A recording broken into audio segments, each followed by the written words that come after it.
त्या सगळ्यांचं द्योतक म्हणून आज वहिनी या ठिकाणी प्रत्येक विद्यार्थ्याला 1 लाख रुपयाचं बक्षीस म्हणजे 9 लाख रुपये या मंचावर आज जाहीर केलेले आहेत। कुठलीही मदत भेटा पुस्तकाची नोकरीची कुठं काही पुणे मुंबईला इकडे तिकडे तुम्हाला राहण्याला कुठला काही त्रास झाला सगळ्यासाठी आम्ही अर्ध्या रात्री तुमच्याबरोबर पाठीशी आहोत हा शब्द देतो। आपल्या तेरमधून वर्षाला 50 डॉक्टर व्हावेत आणि जरी 50 आले तरी मी प्रत्येकाला 1 लाख देणार म्हणजे 50 लाख द्यायला सुद्धा वहिनी मागे बघणार नाही। नमस्कार, समय संघर्ष न्यूज मध्ये आपलं स्वागत आहे। मराठवाडा जशी संताची भूमी आहे तशी ती गुणवंताची खान सुद्धा आहे। याचा प्रत्यय धाराशिवच्या माजी जिल्हा परिषद उपाध्यक्षा अर्चनाताई पाटील यांना त्यांच्या स्वतःच्या तेर गावात आला। नीट 2025 चा निकाल लागला आणि कोणत्याही सुविधा नसलेल्या व खेडेगाव असलेल्या तेर गावातून तब्बल 9 विद्यार्थी मेडिकल ऍडमिशन साठी पात्र ठरले आणि हे सर्व विद्यार्थी अत्यंत सामान्य व गरीब कुटुंबातील आहेत। त्यांना अर्चनाताई पाटील यांनी प्रत्येकी 1 लाख रुपये मदत जाहीर केली आणि भविष्यात तेरमधून जो भी विद्यार्थी मेडिकल साठी पात्र होईल त्यांना प्रत्येकी 1 लाख रुपयाची मदत करण्याचे आश्वासन दिले। तेर ग्रामस्थांनी सर्व मेडिकल प्रवेश पात्र विद्यार्थ्यांचा गौरव सोहळा आयोजित केला होता। यावेळी गावच्या नागरिक असलेल्या व आमदार राणा जगजितसिंह पाटील यांच्या पत्नी माजी जिल्हा परिषद उपाध्यक्षा अर्चनाताई पाटील यांच्या हस्ते सर्व विद्यार्थ्यांचा पालकासह सत्कार केला। यामध्ये यशस्वी विद्यार्थी होते वैष्णवी काकासाहेब देवकते, श्रुती गोरोबा सुतार, ओंकार राजेंद्र धुमाळ, वैष्णव दत्ता बनसोडे, प्रणाली बबन कोकरे, आकाश अभिमान कोकरे, मयूर जितेंद्र दीक्षित, आरती नानासाहेब बिटे आणि श्वेता अभिमान राऊत। अत्यंत प्रतिकूल परिस्थिती असताना नीट सारख्या परीक्षेत दैदिप्यमान यश मिळवल्यामुळे प्रभावित होऊन त्यांनी सर्व मेडिकल प्रवेश पात्र विद्यार्थ्यांना 1 लाख रुपयाच्या मदतीची घोषणा केली। हा भव्य सत्कार सोहळ्याचे सूत्रसंचलन व प्रास्ताविक इंद्रजित कोळपे सर यांनी केले, तर सचिन देवकते, प्राध्यापक सोमनाथ लांडगे, गोरोबा पाडुळे, राम जवान व माधवी लकडे यांनी सर्व विद्यार्थ्यांना शुभेच्छापर मनोगत व्यक्त केले। यावेळी बेंद्रे सर, उपसरपंच श्रीमंत फंड, माजी सरपंच नवनाथ नाईकवाडी, अनिल टेळे, नवनाथ पसारे, सुधाकर फासे, काका माळी, बनसोडे मॅडम, रमाकांत लकडे, नानासाहेब बिटे, सोमनाथ फासे व गावातील असंख्य महिला व पुरुष उपस्थित होते।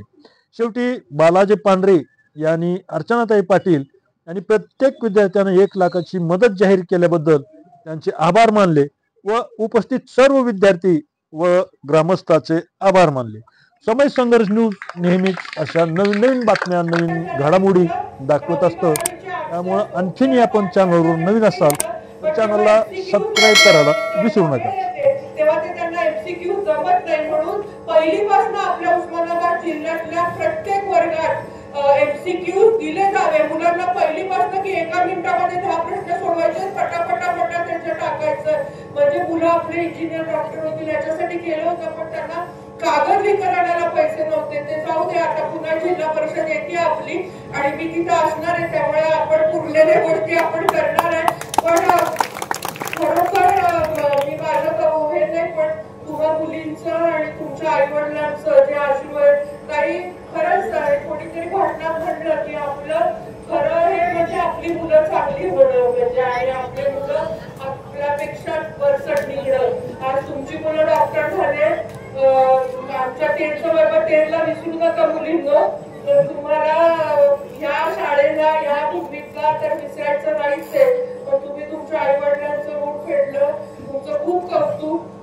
मुलींचं तर कौतुक आहेच, पण आजकाल मुलांना जास्त शाबासकी द्यावी लागते। मुली वरचढ व्हायला लागल्या, बिचारे मुलं मागे राहायला लागलेले। आणि मी मुलींची बाजू घ्यायचे, पण आता मुलं वाईट वाटतं, पण खरंच तुमचं सगळ्यांचं कौतुक। आणि ही शिष्यवृत्ती तर झालं, पण पुढे कुठलीही तुम्हाला गरज पडली अजिबात संकोच बाळगू नका फोन करायला। राम म्हणाले तसं, बाकीचे म्हणाले तसं, या तेरचं मी स्वतःला पालक म्हणून घ्यायची माझी हे नाहीये, पण आमच्याकडनं तुम्हाला म्हणजे कुठलीही मदत लागली, कुठेही किती पुढे किती मोठं झालं तरी आमच्यापेक्षा लहान असणार, त्यामुळे तुम्हाला कुठलीही मदत भेटा, पुस्तकाची, नोकरीची, कुठं काही पुण्या मुंबईला इकडे तिकडे तुम्हाला राहण्याला कुठला काही त्रास झाला, सगळ्यासाठी आम्ही अर्ध्या रात्री तुमच्या बरोबर पाठीशी आहोत हा शब्द देते.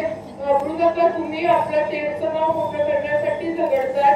आम्हाला तुमचा तेर वासिया म्हणून खूप अभिमान आहे आणि आज 9 आहे, तुमच्या 50 पर्यंत शेत घ्यावी. छोट्या छोट्या मुलांना नक्की तुम्ही प्रोत्साहन आणि स्फूर्ती देताय. आपल्या शाळांकडे नक्की लक्ष देऊ. थोडं म्हणजे हे जाऊ देते, प्रॉब्लेमचं बोलत नाही, आपल्याला खूप करायचं आहे आणि करतोय. पास म्हणतोस का बालाजी? नाही 29 कोटीचं फोन देऊ का नको?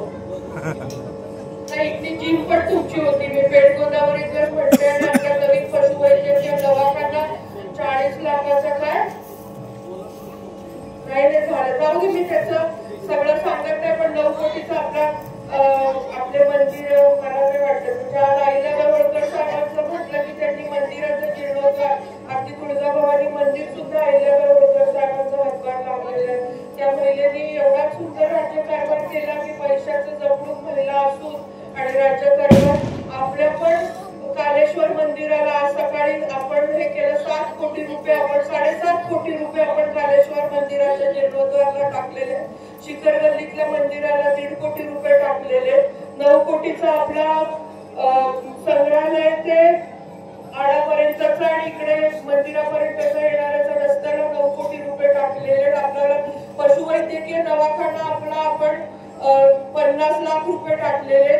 इकडचं कंपाऊंड वॉल मी म्हटलं पेठ शाळेचं त्याला 15 लाख रुपये, 15 केलं सॉरी, कम्प्युटर लॅबला 10 लाख रुपये टाकले. इकडचे तुमची जिम आहे तिला 15 लाख रुपये टाकलेले. 4 नंबर प्रभागामधली जी जिम आहे तिला 15 लाख रुपये टाकलेले. महिलांसाठी मोठं उमेद भवनसाठी सरपंच 35 लाख रुपये टाकलेले. त्याच्या शेजारी ते बांधायचे. आपल्या महिलांना एक सुसज्ज मोठा हॉल असावा टॉयलेट बाथरूम साठी म्हणून ICRP इथं आपण 35 लाख रुपये टाकलेले आहेत. 70 लाख रुपयाचे रस्ते आपण माळी वस्तीमध्ये 70 लाख रुपयाचा टाकलेला आहे. नागरी मधलं 10 लाख रुपयाचा रस्ता इथला एक गोदावरी मधला त्या आपला बंडेच्या घरासमोरचा, आनंदी बंडेच्या घरासमोरचा. अजून मला निधी आठवत नाहीये. दलित वस्तीचे स्मशानभूमी कंपाऊंड वॉलला 10 लाख टाकले. परत तिथल्या परिसर विकासाला 10 लाख टाकले. कांडा वस्तीचं मला काय आठवत नाहीये. पण ते बालवाडी का ते कुठल्या डबवाडी रस्त्याला 40 लाख रुपये टाकलेले. जो कुठला प्रॉब्लेमॅटिक आहे तो. आणि ते 70 लाख कुठले कांडा वस्ती ते पूल बेटा आहे माहिती मला, पण